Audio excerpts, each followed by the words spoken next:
And we should be live. Welcome everyone. I'm gonna wait until I can see the numbers, but I think we are live.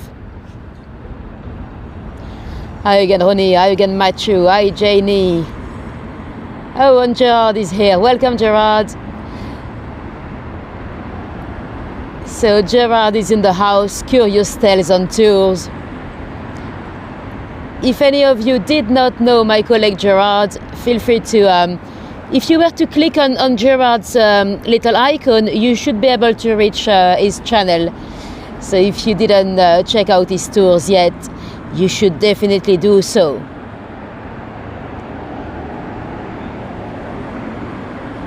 And hello Mike. Hi Joy, welcome. And welcome Janie. And Laurie is here. Welcome everyone. Hi Pam. So we have, let me check. We've got 12 minutes before to start. So if any of you were watching this on replay in the next few days, if you wanted to skip the hellos and go straight into the action, feel free to skip the next 12 minutes. We're just getting to know each other and chatting away until it's officially time to start. And welcome Sarah. I've missed Sarah, but I guess you're here. Nice to have you here. And happy Easter everyone. I hope you had a great one. And happy birthday Janie. And Linda is here. You know what, when I was 4 years old, I was convinced that Easter was my birthday. Because I was born on Easter Monday, and I went to Catholic school, and my school teacher, Sister Yvonne, she at some point one day she was talking about Easter, and I was like, yeah, my birthday. And she was like, when is your birthday? And I was like, Easter. She's like, no, when is your birthday? What date? Easter. And she's like, no, Easter is not a date. When is your birthday? Easter Monday. And then she tried to explain to me, but I didn't get it, like, why would the guy come back to life on my birthday but a different date every year? So I was like, yeah, whatever. And then she had to tell my mum after school, you might want to explain to her that Easter is not her birthday. So yeah. Hi Bonnie, let me see who I've missed. Hi Nathalie, nice to see you here. Hi John. Who else did I miss? Hi Linda, nice to have you along. Both Lindas actually. Right, so we've got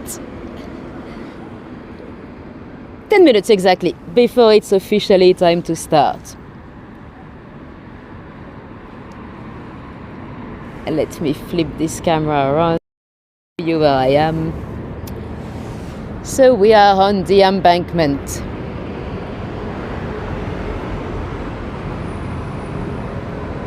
Hi Mary from Athens, nice to have you here. Yeah, hope you all had a great Easter. I didn't do much, I'm pretty much working all weekend, so nothing massively exciting for me. Well, I was in Windsor yesterday, which is cool, for work of course, and it wasn't the best tour because the trains were not running properly, but it was nice and lovely.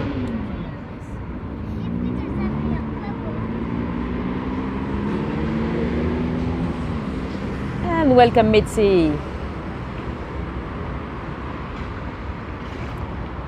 It's a Linda on a Sarah Fest. Yes it is.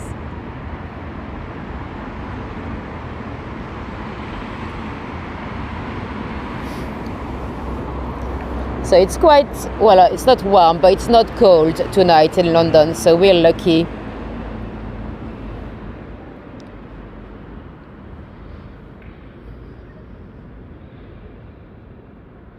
You read something about the London Eye being moved. Fake news? Matthew is asking. I hope not. I didn't read anything about that. it could maybe change ownership, because it was EDF, then it was Coca-Cola. But moving it, I hope not. I don't think so. It's such a fortune wheel. I don't see why they'll take it away. But who knows? Nobody been down to Cecil Court. You know what, John? I'm taking you to Cecil's Court at the end of the tour. Actually, we might talk about a little murder there. There's the first e-fit that was done there. And welcome, Trista.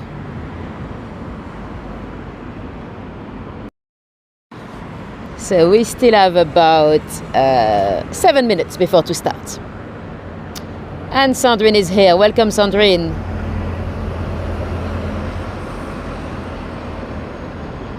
Yeah, that'd be a big job. Well, originally they were meant to move it after 5 years, but it's such a fortune wheel that we decided to keep it anyway.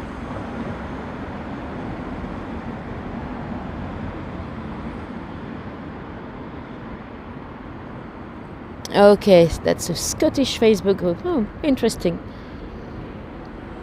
Yeah, murder.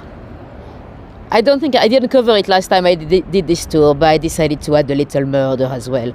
Why not? Well, they could certainly dismantle it. It was meant to be done originally, but I don't see why anyone would do that. It is, I mean, it's bringing so much money. It's like, yeah. I mean, it's about, if you pay full price, it's probably about 35 pounds per person in each capsule. You put 15 people in each capsule for 35 minutes. I mean, we're talking big money, so it'll be a stupid idea to move it, but who knows? You went down the London Eye years ago, yeah. I think I've been only once, maybe twice. But always when you have those special discounts, like never full price.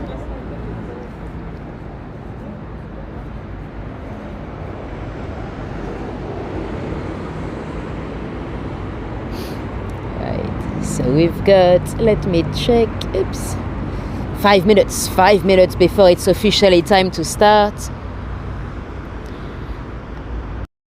I've never watched Outlanders. It's probably good because I think it can be quite addictive as a show as well. I didn't know she was cool like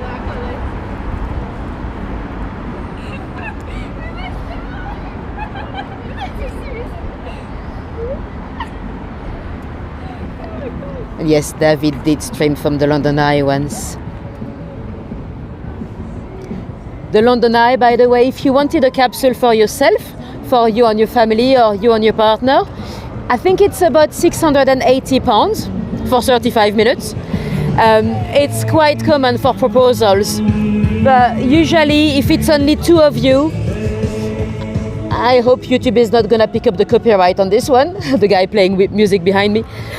So yeah, if it's only two of you, they usually don't let you go up alone. They send a member of staff with you because they don't want anyone to do anything too intimate in the eye.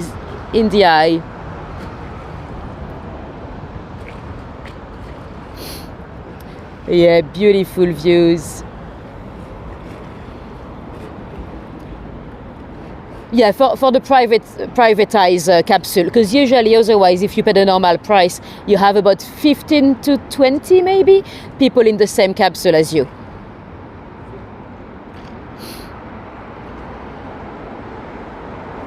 Right, let me see, 4 minutes to go.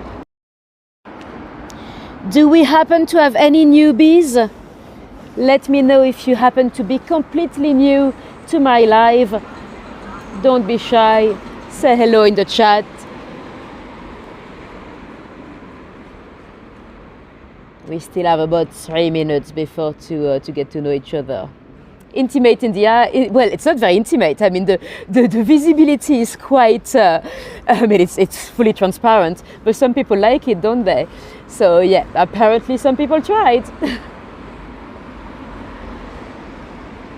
Right, let's see what time. 3 minutes.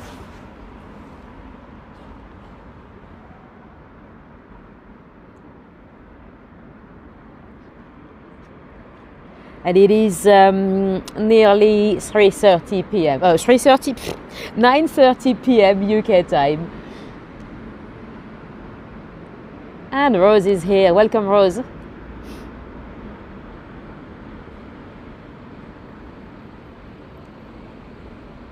And Linda. Well, Linda number 3.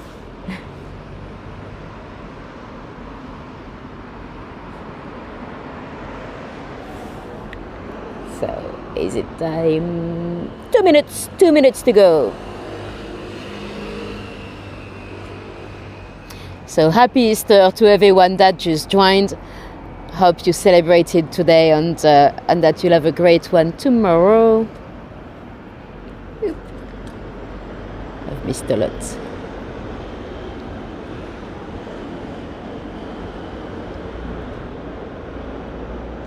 Yeah, the clock changed today, right? This morning they did. Was it this morning? It's all automatic on our phones nowadays, so you don't even worry about it anymore. 3:30 for you. Oh, 1:30.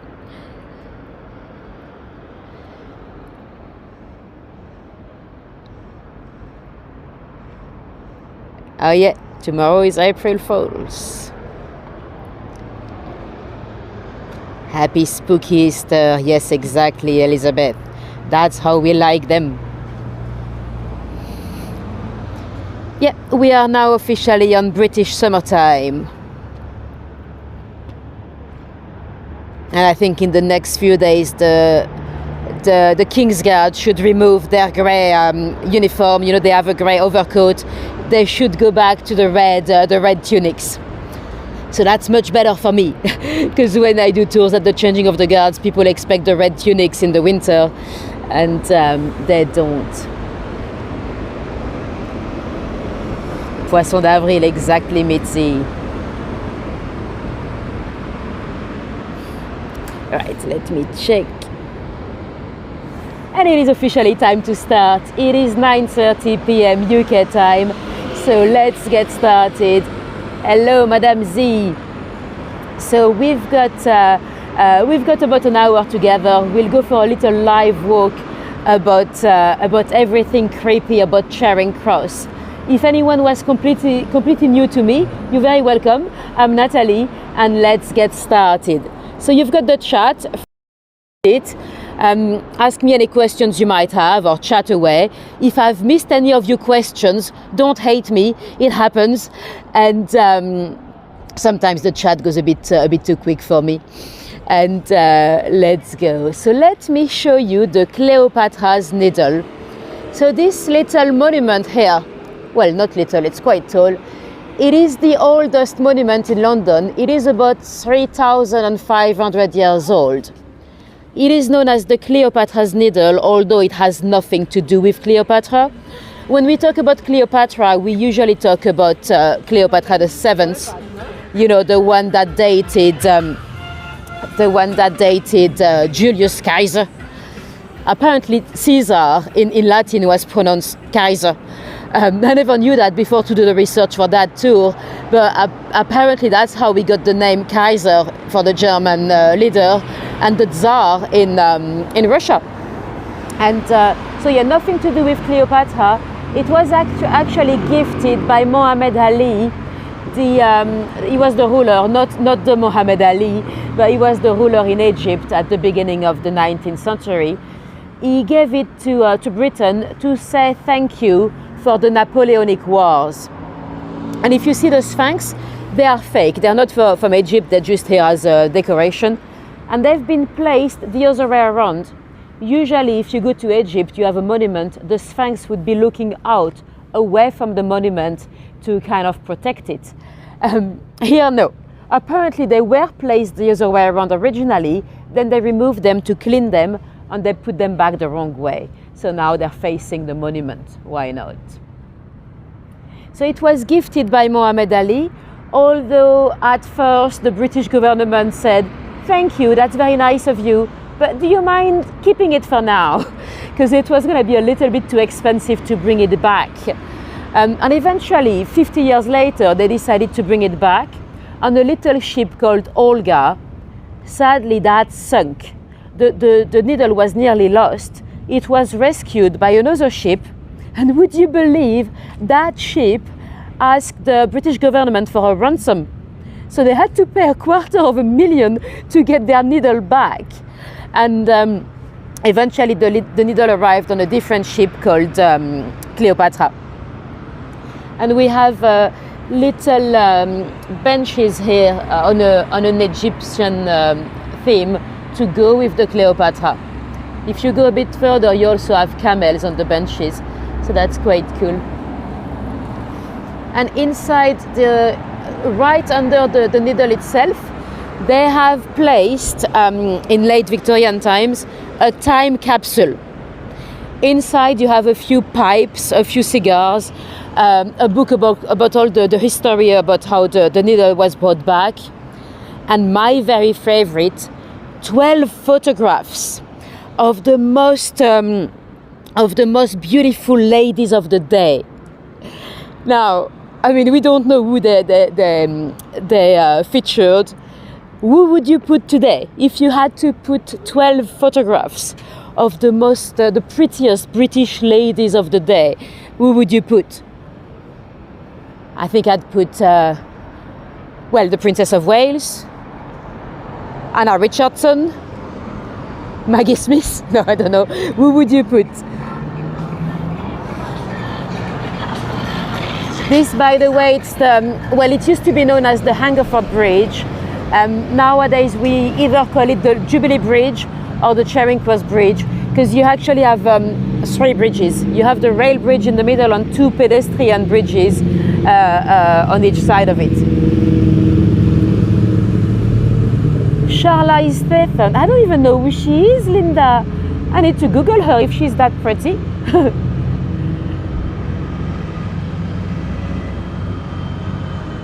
The Princess of Wales. Good, we agree. Judi Dench, okay. Catherine Zeta-Jones. Oh, interesting. The Hungerford Bridge, by the way, you might have heard of it in my tour. You know, when we went to Lady Welland Brockley Cemetery, I might have told you about Larry Donovan. He was a bridge jumper. He was a sensation in America, jumping off bridges. He was all over the press, and he decided to. She's Australian. Well, then I have an excuse not to know her. He started to jump off bridges, and he actually jumped off a lot of bridges there, even in Niagara and all that. And he came to London and he started jumping off bridges here, including the Clifton Suspension Bridge in Bristol, allegedly. We don't know whether it really happened. But he found himself in poverty, and he had an issue with alcohol. And one night he took a bet. He wanted to go back to America, but he didn't have the funds. He took a bet, £2 to nothing, in the middle of the night, that he would jump off this bridge here. So it's not even very high at all. He jumped, he came back to the surface, and he started to swim towards the Cleopatra's Needle, and then he disappeared. His body was found in Deptford a few days later. That's why he's buried there. But it's very sad, because his friends, or so-called friends, they run away. And Jennifer Saunders, so interesting suggestions, you guys. So yeah, that's quite sad, because it really makes you realize that the very quick notoriety that you can get nowadays on social media or all that, well, it was already the case in Victorian times, really. You know, you jump a few bridges, you'll be all over the press, but suddenly you could find yourself destitute in London with not enough money to go back to America. Oh, let's go. So we are now standing on top of the sewage system. This place here is known as the Embankment, and back in the day, this used to be the river. The river was much larger than it is today, and in 1858 we had a bit of an issue. You might know we used to dump anything on everything. into the river. And with the Industrial Revolution, a lot of people moved to the capital, and we had a lot of people, too many, and then too much human waste in the river. And in 1858, we had what we called the Great Stink. They commissioned an architect called Joseph Bazalgette, and he's the one that built the embankment. So he reclaimed a lot of land over the river to do the sewage system as well as the underground. So we are, today the river is much narrower.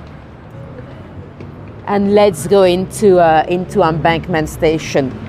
So if you have visited London before, you might have heard the voice on the train platform. Nowadays, it's usually a lady's voice, and she goes, "Please mind the gap between the train and the platform." But back in the day, it used to be an actor's voice.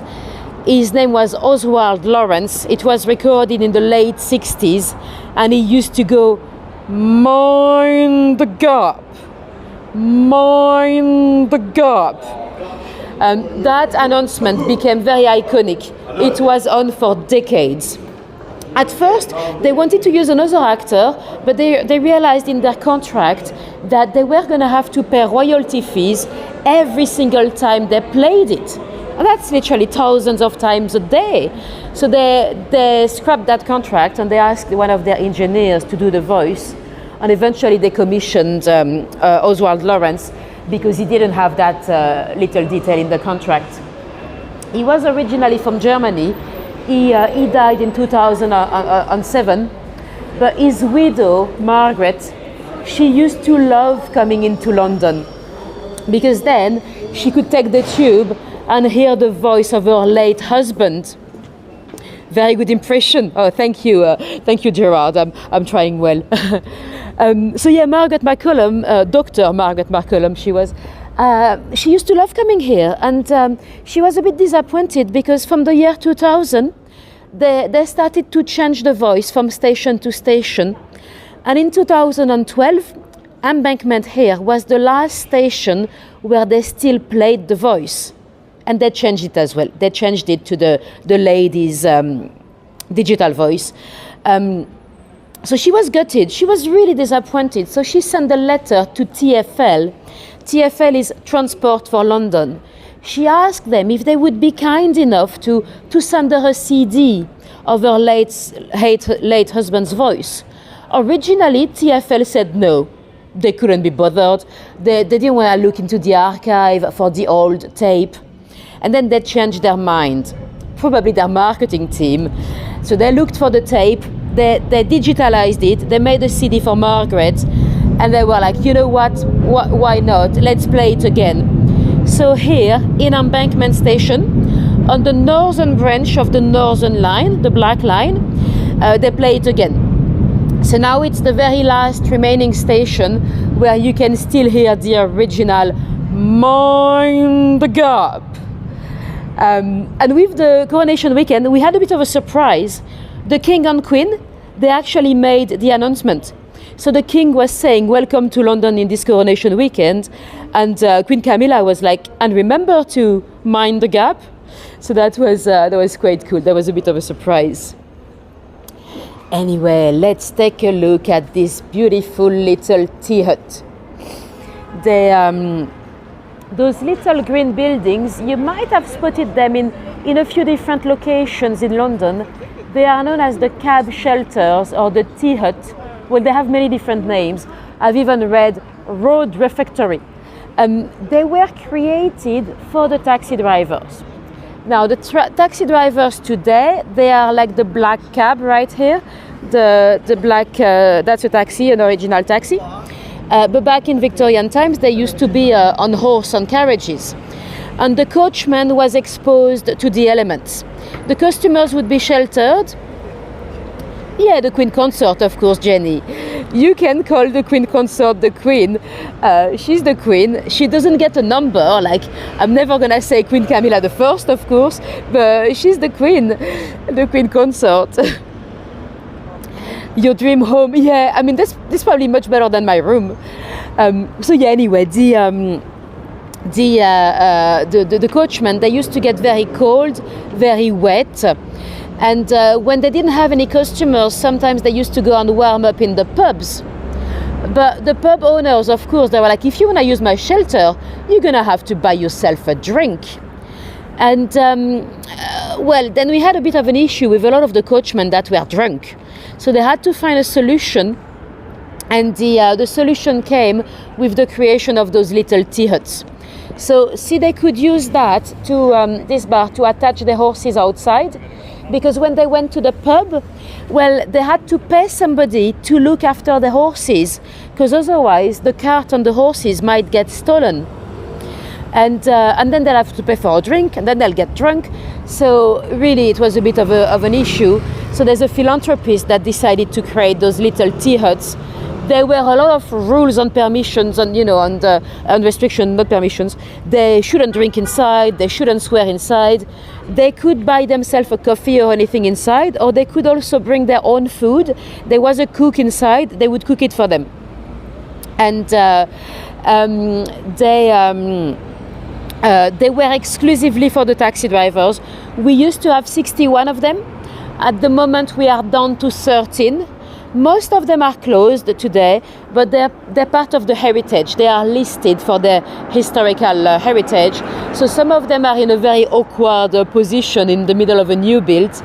A few of them, this one is actually still open. So at daytime, you could come and buy yourself a cup of coffee at the window, but you cannot sit inside unless you are a black cab driver or Winston Churchill. I know he had done it, but he was the most popular man in the land at the time, so I guess it was okay.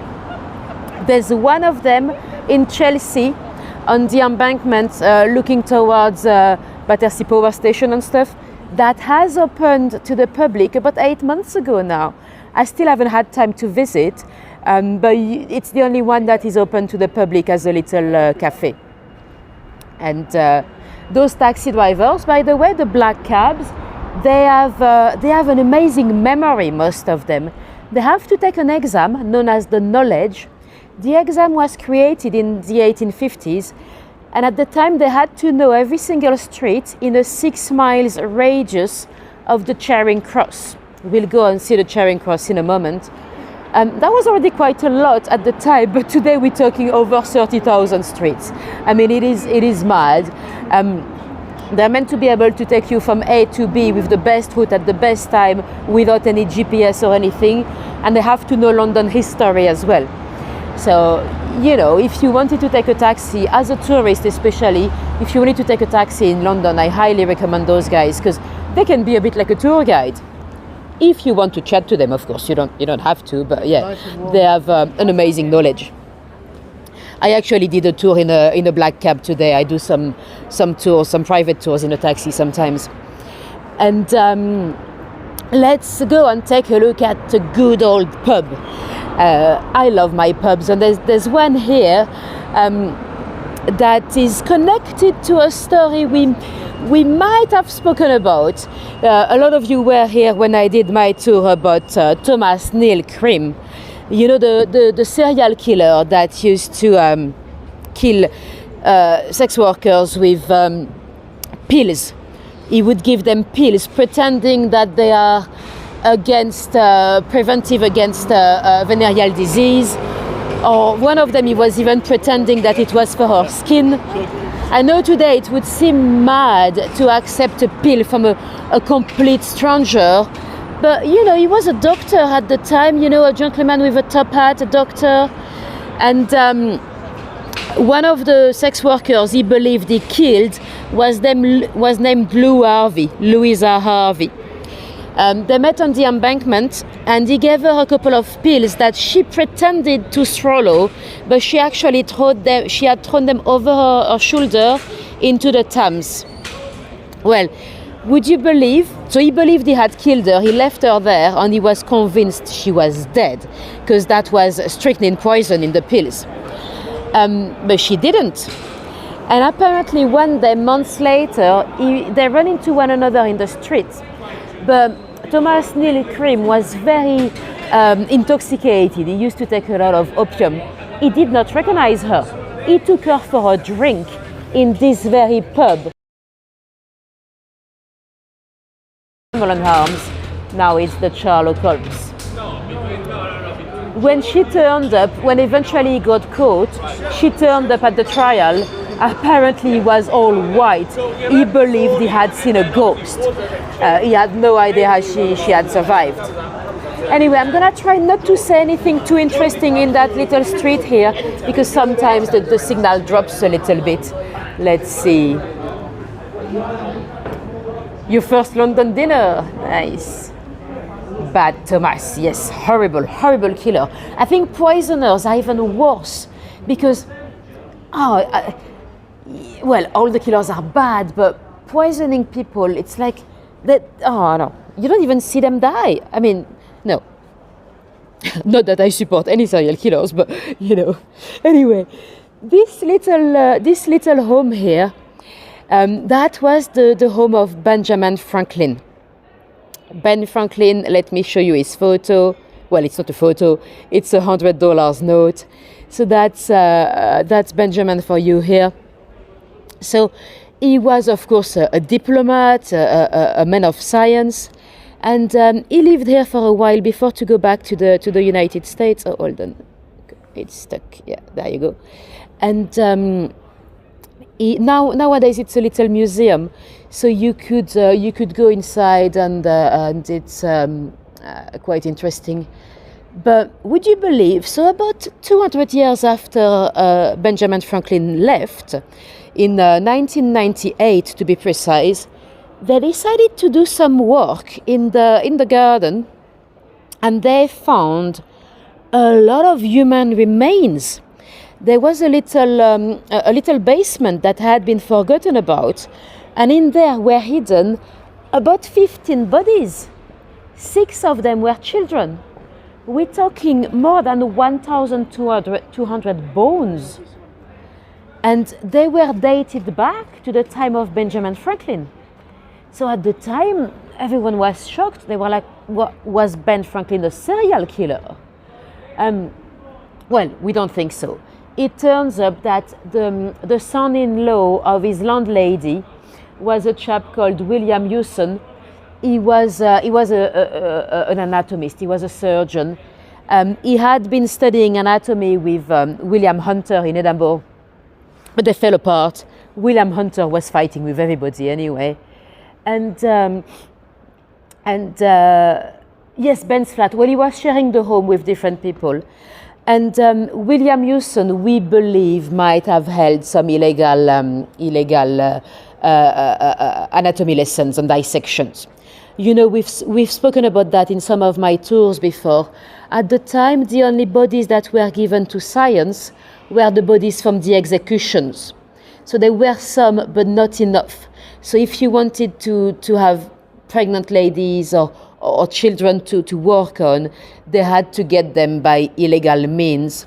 And we're quite close to the Charing Cross. That was also a spot of executions, so you could arrange to get the bodies. And we also had a few body snatchers around here. And at the St. Martin's church, St. Martin's in the Field, the graveyard was also a spot. Oh, no! Okay, I wanted to go down this way. They're closing for Heaven, so we'll have to go back the other way. This is a nightclub here, Heaven nightclub. Let's go. We'll have to go all the way around. It's fine. We can do this. So yeah, well, I mean, Ben Franklin was probably aware of it. You know. There's no evidence of that, but you know, how could he miss so many people coming for the dissection in the evening in his home? But you know, Benjamin Franklin was a man of science.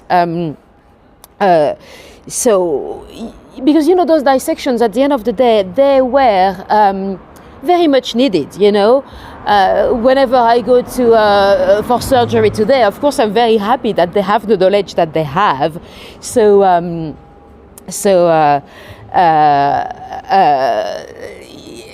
It was a bad thing, but really it was for the progress of science. Ben Franklin was also involved in electricity. He was a very talented man, and one of the founding fathers of America, really, because he had, I think he helped draft up the Constitution and things, didn't he? He's one of, usually on the US banknote, it's usually US presidents. He was not a president, though. Anyway, let's go around. So we have to go around because there's a nightclub called Heaven in the Undercraft there. I suspected it might be busy, but I didn't think they'll close up quite yet. It's not even 10 p.m. Heaven, for the ones that don't know, it's a very famous gay nightclub. They're part of a group, the group that does GAY in Soho. So they have a lot of people coming already drunk, because at GAY the drinks are quite cheap. They used to be. They're getting more expensive every year, and they have some interesting parties. They used to have a night, I don't know if it's still on, but on Mondays they used to have a night called Popcorn. When I first moved to London, I was a bit of a party animal myself. So Popcorn was on a Monday. Then on a Tuesday morning, you could go to Vauxhall. There was a party that started about 5 a.m. on a Tuesday morning, an after party, I should say. And on a Thursday night, that's very much still running today, they have a night called Porn Idol. Porn Idol, I'm sure you can, you can probably imagine what they do.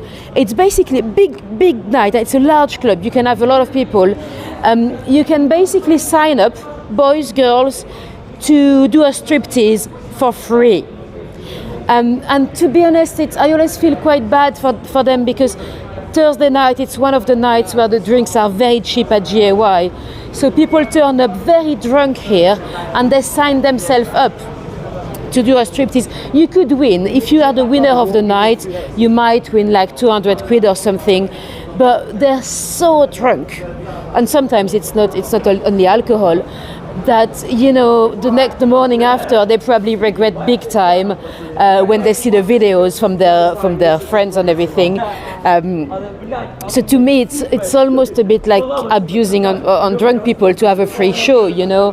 I mean, I've been a few times. It's fun, but sometimes I feel bad for the contestant. Such a good name for a nightclub. Oh yes. There was a young man that disappeared here outside of Heaven a few years ago. I think he was never found, sadly. 200, you signing up? Well, Gerard, just make sure you let me know, and I'm definitely coming. I might even stream it. Oh no, I cannot stream it on YouTube, I'm afraid. I'll have to be over 18. But yeah, do let me know, I'm coming.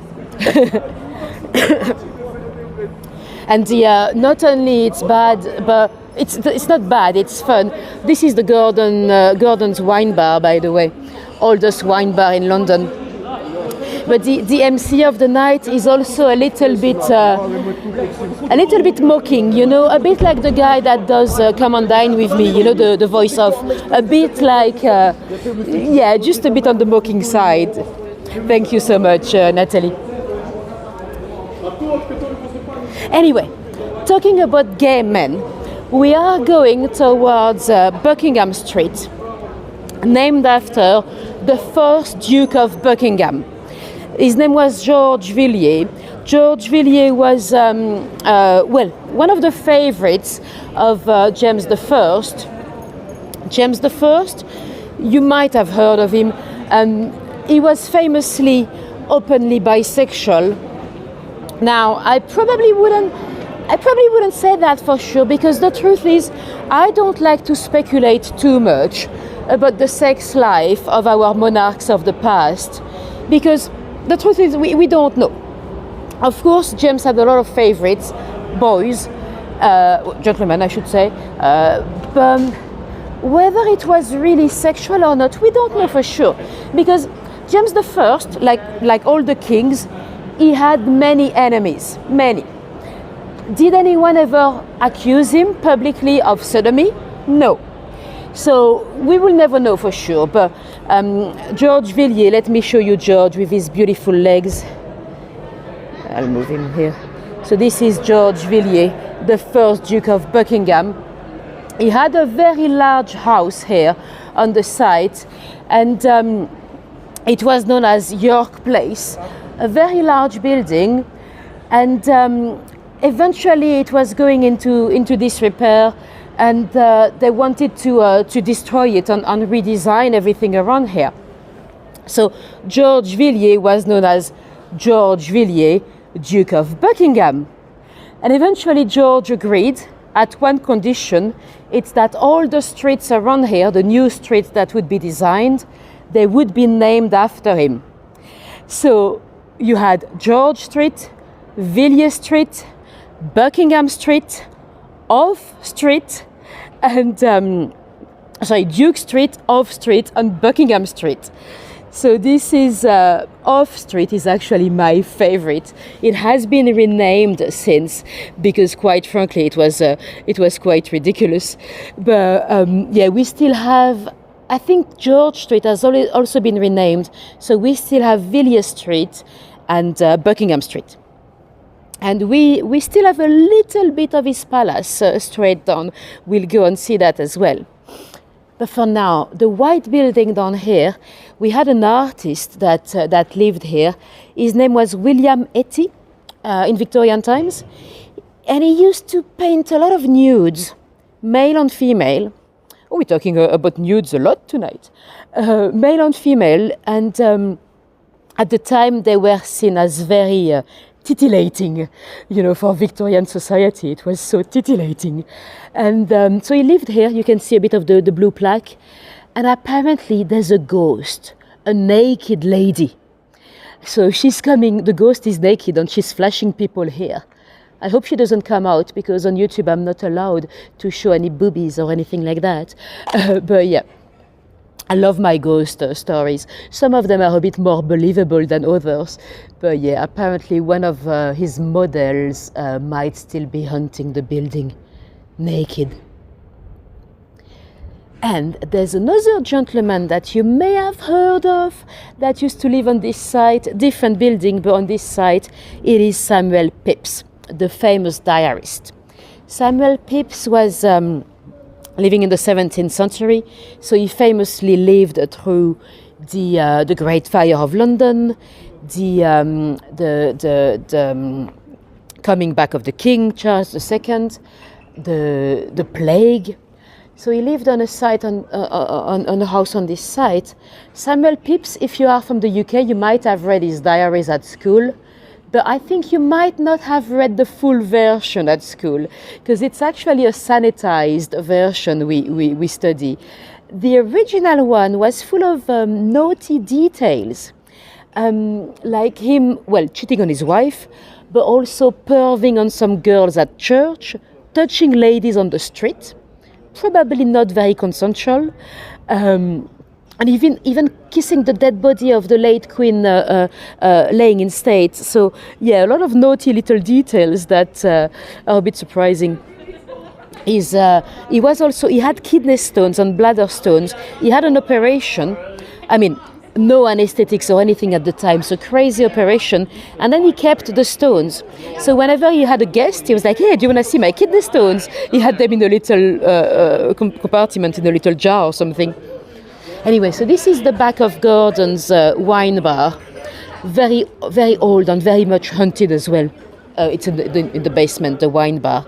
But it's not Gordon's I want to tell you about. It's the York Water Gate. So this gate here dates back to the time of York Place, the building from George Villiers. And this would lead at the time into the River Thames. Today we are about 100 meters from the river. But at the time, it looked like this.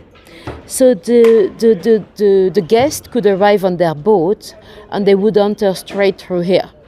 So you can see how much we have reclaimed, how much land we've reclaimed over the river. Anyway, let's go. So we'll head towards the Charing Cross. So the Charing Cross, it's a monument after, it's basically for Queen Eleanor of Castile. the queen consort. She was a queen because she married a king. She married Edward I. And big love story, those two. Very, very big love story. We know that because there's a few sources that said that the king never had a mistress. How dare he? A king with no mistress? So they probably loved each other very much, those two. And when the queen died, she died in Lincoln. There was a procession to bring... you want to see my kidney stones? Well, you know what? Actually, I'd like to see kidney stones. I've not seen any. I don't think I have. But so there was a procession to bring the body back, and everywhere they stopped for a night. 12 locations in England. Well, historians are debating it. Some say that it might have been 15, but officially it is 12. They erected a cross with 12 different architects. Most of them, they have been destroyed through the Civil War, because the parliamentarians, a lot of them were Puritans, and those crosses, they looked a little bit too Catholic for them, so they've been destroyed, including the one here.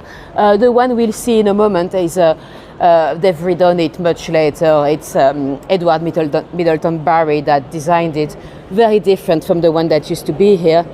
But sorry, it was placed here because since the beginning of the 19th century, really, the Charing Cross was considered the centre of London. It's been moved a bit. The original cross was by the statue of Charles I today, a bit closer to Trafalgar Square, really. But still today, if you go to, let's say you go to Nottingham, and you see a sign that says London, 221 mile, it would be calculated from the old site of the Charing Cross. So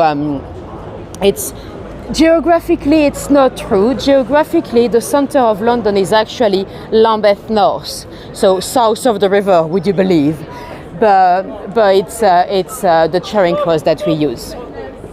So there it is behind the ambulance. That's the Charing Cross.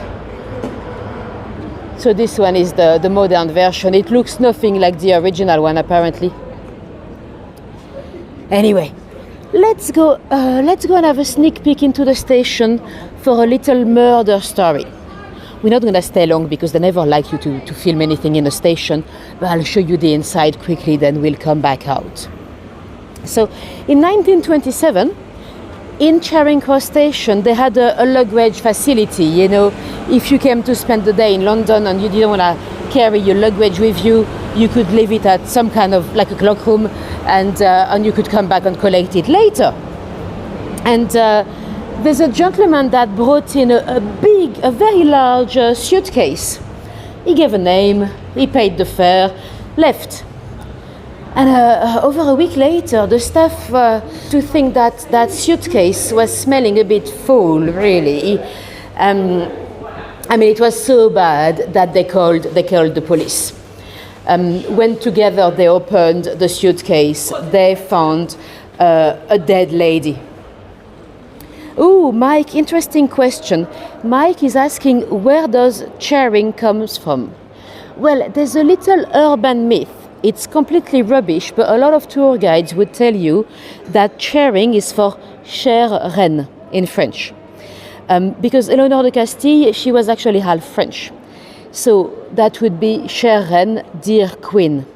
I'm afraid this is a nice story. I see the security looking, so we'll go out. It is a nice story, but it's not true.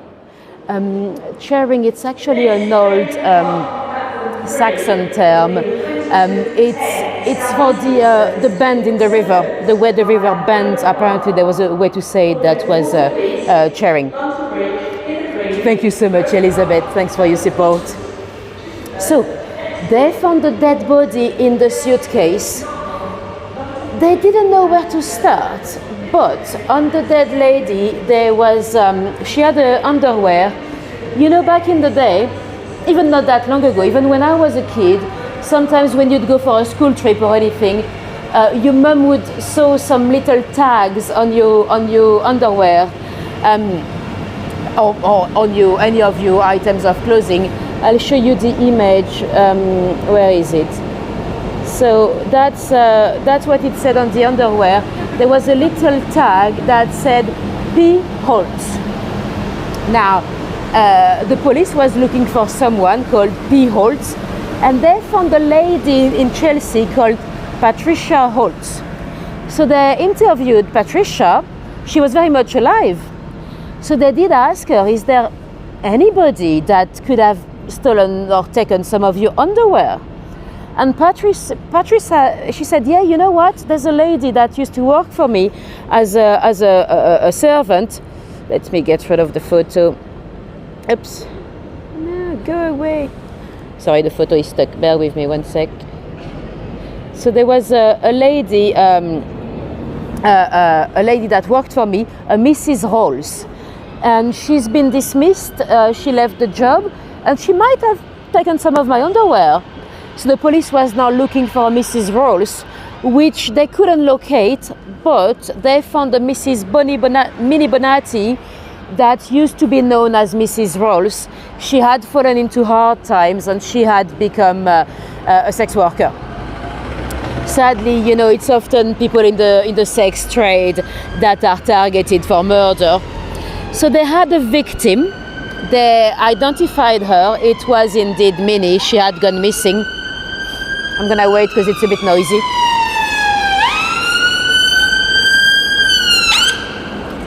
So Minnie had gone missing, but they didn't have a killer, and they didn't know where to start. So apparently, they decided to contact all the taxi drivers in London.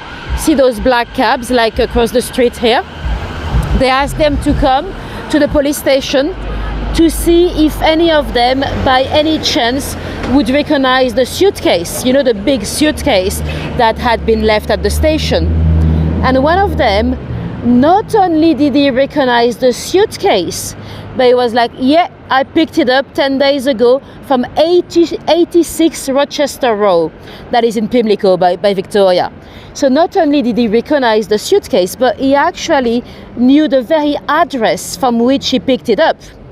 So the police went to 86 Rochester Row. It was an estate agent that looked a bit too clean, and the gentleman running it was known as John Robinson, 35 years old. They arrested him. He confessed fairly quickly, but first he tried to claim it was an accident. When, you know, that they had a fight and she fell on her head. Well, no, you know, there were some evidence of strangulation, so he was judged guilty and he was hanged. But what an interesting way to dispose of a body. You could have gone into the countryside, you could have gone in the river. No, drop it in one of the busiest train stations in London. So this is the station. Again, above the station, it's the Claremont Hotel.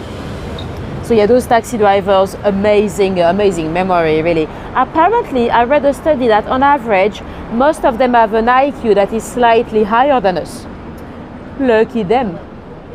Anyway, we are now in front of Coutts Bank.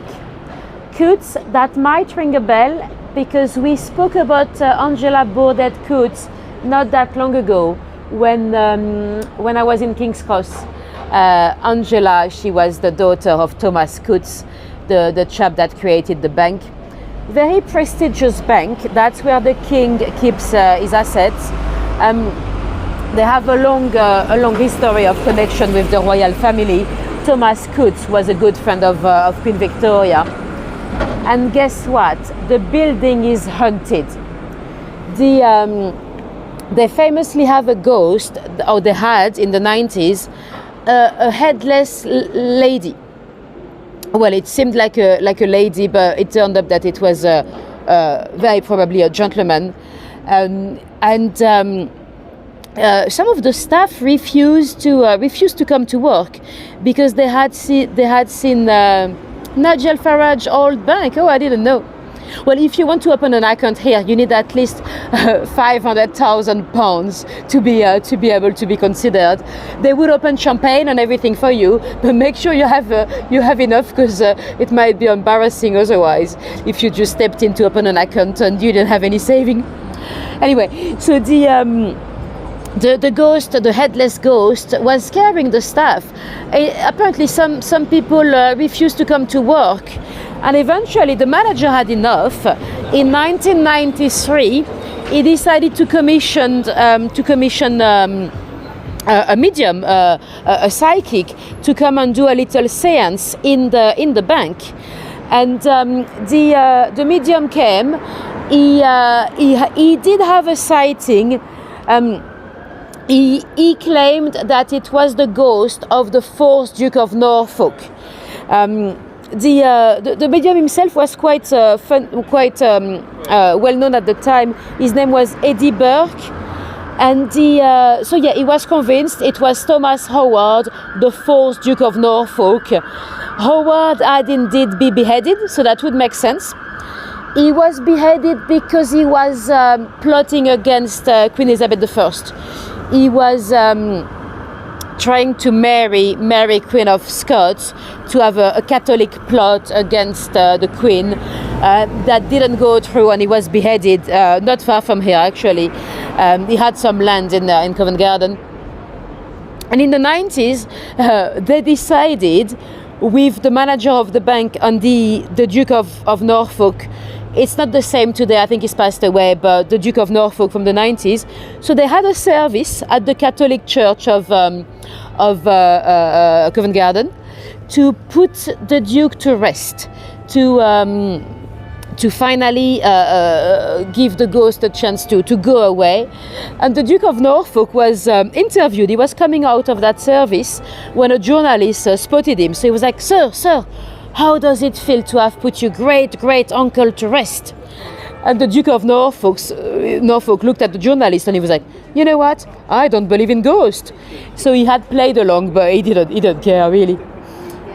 Anyway, this is Oscar Wilde. Someone has given him flowers. Don't worry. No, that's fine. Don't worry. It is a statue as well as a bench. So you might know the artist, because we spoke about her not that long ago. Her name is Maggie Humbling. She her work is always a bit puzzling to me. That statue was not the most popular. Some people said that it was even uglier than the portrait of Dorian Gray.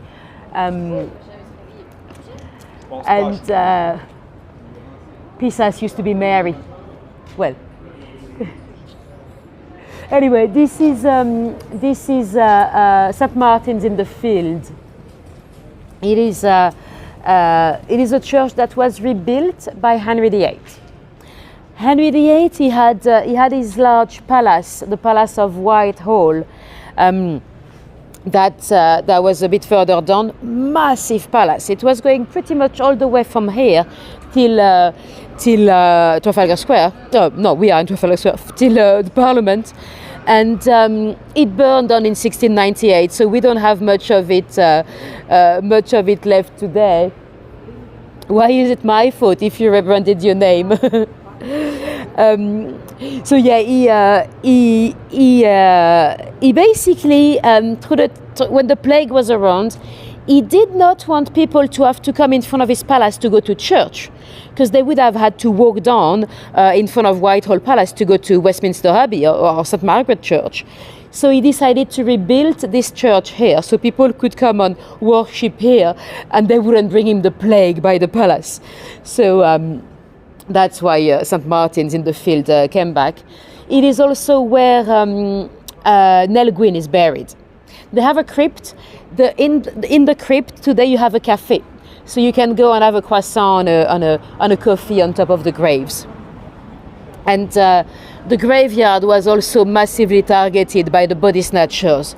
So the illegal anatomy lessons that were happening with William Hewson, they were probably using bodies from here as well.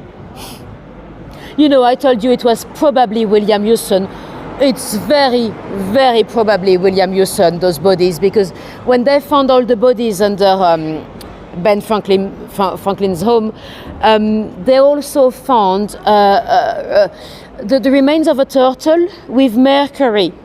And we know that William Hewson was actually studying the lymphatic system. So he had injected mercury into a turtle to study that. So it's pretty sure that they had that illegal School of Anatomy. That's the Chandos pub, named after the Duke of Chandos. It looks like I'm gonna be coming here quite often from next week, because one of the companies I work for is starting a food tour. So I'll be coming down here with guests to try some beers. It's a Sam Smith pub, so they have some very decent beer. Anyway, let's go down to look at some haunted theaters. Well, two of them. The first one is right here. It's the Colosseum. They also have a ghost, but it's not very. I like to have a lot of details, crispy details in it before to say anything interesting. I never know when transmission comes up, if it's a signal or if it's because you're watching an ad. So I'm gonna wait a second before to say anything of interest.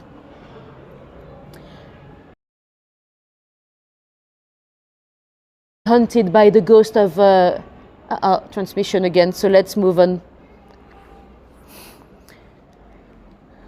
Yeah, allegedly. What's happening? Okay, we should be back.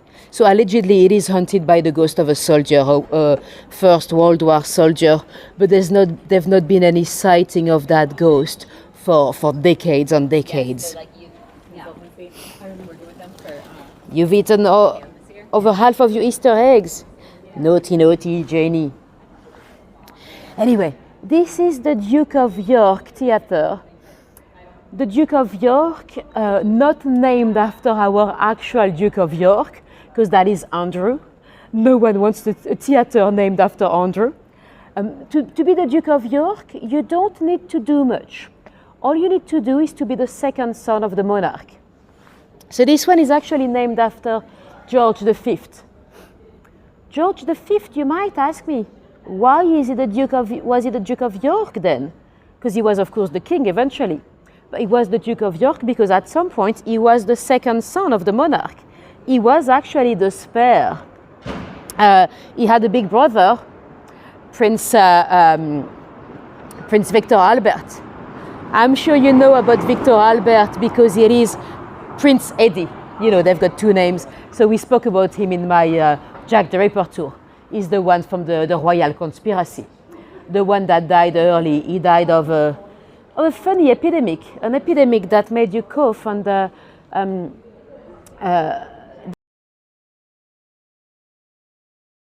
so the Duke of York Theatre, it is actually haunted.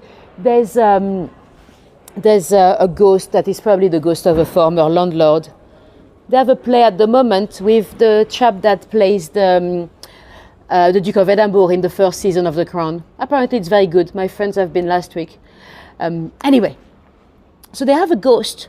It's not that ghost that interests me the most. It is that they also had an item, a little bolero jacket that is said to be haunted as well. In the late 40s, they had a play on known as The Queen Came By, and in the actor's outfit, they had a little Victorian bolero jacket that was second-hand, and the actress with the jacket apparently felt really bad. She didn't really complain much, but every time she was on stage, she felt like the jacket was shrinking, and like if the jacket was trying to strangle her. And eventually she was away. So another actress played the role. So another actress played put the jacket on, and she complained. She was like, "Oh, that's crazy! What's happening with that jacket? The jacket is trying to kill me." And when the other actress came back, she was like, yeah, that's exactly what's been happening to me. I put it down to nerves. I thought it was me being stressed, but I felt like I was being strangled. And eventually people took interest into that jacket, and they invited, so they had one night where they invited three mediums. So there were actually three mediums coming. They were facing the jacket with an audience and everything. So that was probably more interesting than the play itself. And two of the mediums had nothing, no feelings, nothing. The third one, oh my God, he had a sighting, a full-length movie. He saw a lady with a gentleman by a river. The lady apparently felt very guilty. We don't know guilty of what, but she felt guilty, and the gentleman strangled her. He stripped her naked, removed the items of clothing, and drowned the body in the water. And when the medium said that, the actress was like, "That's mad. That's exactly the same vision I've had," and eventually they decided to take two innocent souls from Trafalgar Square, so two random witnesses that they asked to come into the theater, a couple, a gentleman and a lady, and they asked the lady to wear the jacket. She didn't feel anything. She felt absolutely fine, no strangling, but her boyfriend was like, "Oh, that's mad." He grabbed her hand and he was like, "Oh, I want to strangle you." And eventually, the jacket disappeared. It was sold to a collector. The whereabouts of the jackets are unknown now, but many believe that the jacket is probably in America. So do be careful if you have a look into your closets, or if you go into a second-hand shop. Do be careful, because it might be near you. Anyway. I did promise you a little murder to finish the tour. So we are now on Cecil Street. Some claim that J.K. Rowling was inspired by Cecil Street when she created Diagon Alley. Personally, I don't buy in. There are a lot of places that claim that they've inspired J.K. Rowling, including... Sorry, it's very noisy. Including a street in York, when J.K. Rowling actually posted on Twitter that she had never been to York. So clearly she couldn't have been inspired. And sometimes we try to look for inspirations with those great artists. They have imagination. They don't need to be inspired by everywhere on everything. But anyway, Linda, this is for you, the Harry Potter notes. So it's full of shops with first edition books and some collector medals and stamps and curiosities. Some of them are not very nice though. Once, a few years ago at the British Museum, a gentleman gave me a tip, and it felt like a paper note. And I was like, oh, it's probably US dollars. And when I opened my hands after saying bye-bye, it was a note that was so old that it wasn't the Queen on it, it was the Duke of Wellington. And I thought, oh, that might be valuable. So I came into one of those shops. I'm not going to show you which one, because I don't want to give any bad publicity to anyone. But the guy was so rude. I came with my big smile and I was like, hey, I got this note, I don't know if it's of any value. He looked at it and was like, yes, there's a value of £5. So anyway, it was from the 70s. It was not that old, but I had to give it to the bank because clearly there was no value. Anyway, this is a lovely bookshop today, again with some first editions and stuff like that. In the 60s, it was actually two different businesses. And number 23 here was a little curiosity shop with some collection items and some daggers and some stuffed animal, anything and everything really. And one young man, when they came into the shop, the manager was in, his name was Louis Meyer, he spotted this young man that it just didn't look like the type of costumers they usually have, but the young man looked at the sword and left. And a couple of days later, a lady, the shop assistant, was here, 59 years old. Elsie, I think her name was. She was inside the shop when the young man came out. And a couple of hours later, a customer came in and he saw behind the counter a horrible, horrible murder site. The shop assistant had been brutally attacked. She was stabbed 4 times. The stab wounds were so very deep. She had a bruise around the stab wound, four stab wounds that would have been, each of them would have been enough to kill her. Now, we had some prints on the knife. We had a shoe print as well. And not many eyewitnesses yet, and nothing was stolen. So that was very unusual because the lady, the shop assistant, she didn't have any enemies, she didn't have any debts, no one could hate her really, or at least they didn't think so. And eventually they spotted that one sword was missing. No money, the lady was not stolen, but the sword was gone. And there was another shop a bit further down where the very same day a young man, 21 years old, had tried to come and sell the sword.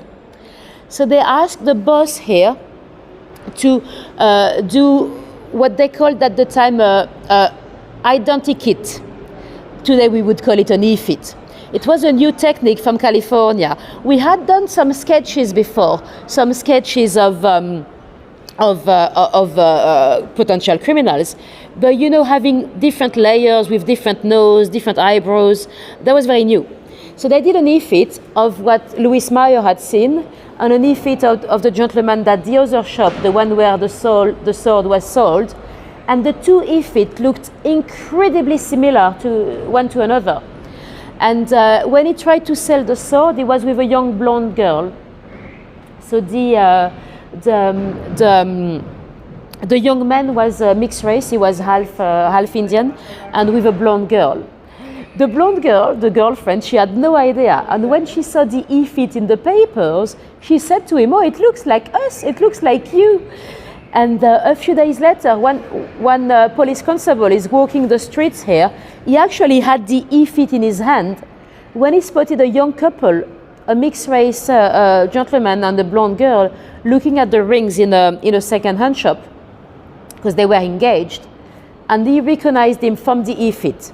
He was arrested straight away. His shoes were still the very same shoes that had left a print into the blood. So although he contested it, he actually was so guilty. His prints were on the dagger that was used to stab the lady, as well as on the sword that they found, the sword that he had stolen. He was hanged. He was hanged just a few years before the abolition of the death penalty in this country. And oh, bye, Mary, do you have to go? And the amazing thing, though, is that he was recognized by the e-fit from Louis Meyer and the other chap. Louis Meyer, when he was invited for the identity parade at the police station, there were like 6 gentlemen parading. Would you believe he did not recognize the guilty young man, when it was his very e-fit that actually managed to get him convicted of the crime. So that was the first time those identikits, they were called at the time, the first time those identikits were used to find the killer. So quite an interesting story. 2 ads in a row. Oh, sorry. Anyway, it's gonna be the end of the tour. So let me know if you have any questions, or if you've missed anything during the ad. Do let me know. I'll show you my face again. So thank you very much for coming tonight. If you want to see a bit more of me, on Tuesday, we're heading to Godalming. So that's in Surrey. We'll have a couple of Victorian murders as well, and another interesting character in the cemetery there. And if you've not checked Gerard's YouTube channel yet, make sure you go and check him out. Hopefully I'll see some of you on Tuesday. If not, next Sunday, where are we going on Sunday? Oh, Monopoly Tour. Great Marlborough Street, so in Soho. And again, we'll have a few murders for you. There are a lot of murders in Soho, so I've got many to choose from. Thank you, Gerard. Thank you, Pisas. If any of you gave me a little tip on PayPal or on Buy Me a Coffee, thank you very much, or thank you very much in advance. It's always greatly appreciated. It is really thanks to your generosity that I can keep going and do more tours. Oh, you'll be watching the beginning again. Thanks, HokuTube. Yeah, you can catch the replay at any time. Thank you, Rose. Thank you, Tish. Thanks, Linda. And happy Easter again, everyone. Hopefully, I'll see some of you on Tuesday. So Tuesday, it's a bit earlier than this one. I think it's at 6 or 7, because I had to do it before the cemetery closes. Although on sometimes somewhere they say that it's 24 hours, but I didn't want to chance it because on Google Image it looks like there's a fence. So it might be 6 p.m. UK time actually. Thanks, Sarah. Thanks everyone for coming again. So yeah, I'll see some of you on Tuesday, and if not, I'll see you on Sunday for Soho. Thanks ever so much, Pauline. And if not, the Sunday after that, Notting Hill. So I know a lot of you have been asking me to do Notting Hill. So we're heading there in just under 2 weeks. Or actually 2 weeks exactly, because it's a Sunday. So yeah, in 2 weeks, Notting Hill. So make sure you check you click the bell on the listing to make sure you don't miss it. Right, see you soon, guys. Have a good evening, a good morning, whatever time it is for you, wherever you are in the world, and keep YouTubing. Bye bye.